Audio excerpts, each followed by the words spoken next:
Hey guys, Youngblood with you for your Summarize the Verse, covering around the verse from June 1st in the short and what I deem to be the important bits. Currently work is being done on something called state machines, which is basically something that lives on the back end that kind of drives behaviors of items and characters and then taps into systems like subsumption to complete the processes and then dictates how animations and behaviors are going to change. The state machines that are currently being developed are really for our first NPCs and mission givers for 3.0, as well as nav beacons.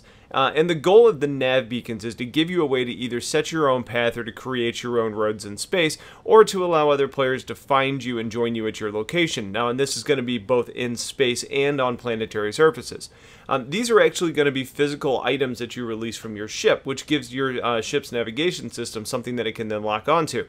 There is a permission system tied to these, which is going to allow you to grant access to others so your friends can find you if you want, but they can also be hacked or destroyed, meaning that there's potentially some gameplay implications there. For example, if you find one, you could potentially sell the location to pirates to set up an ambush on a convoy, or you could hack one to track a player, or you could just flat out destroy it to leave someone stranded, which could impact how you have large-scale battles, and then it becomes more of a tactical decision to maybe send somebody to destroy a beacon so it's harder for help to come and arrive. With these being real items, you're going to need to maintain them over time if you want to keep them up and operational, that is. So making trips to refuel ones that you want to keep up and active, basically getting their power source renewed, is going to be required over time. There's a lot of work being done on Miles Eckert right now, specifically with his behaviors and how he ties into subsumption. It sounds like we're going to need to unlock access to Miles by completing missions or gaining reputation, and then you're able to meet with him and get further missions based on what you've done to reach that point. Everything right now points to him being available in 3.0. The Cutlass Black rework is moving along nicely, focusing on optimizing the LODs and the mesh to render only what's really necessary at different ranges to save resources on the system.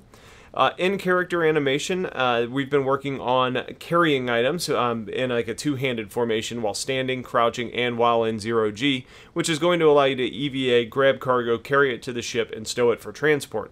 In ship animations, the cockpit's getting the main focus, working on smoother cameras and changing some of the geometry for button presses, as well as developing some in-cockpit comm calls. Development is continuing on the new breathing and stamina systems and working to get them in the engine, and with Turbulent, they're focusing on a new player experience module that's going to eventually live on the RSI site, hopefully going to be tested by Ivacati soon. And it's really going to focus in on how to learn the game and how to get started, not necessarily how to master the game. And we mentioned a while back that they were working on getting nested threads into Spectrum, similar to how Reddit displays threads.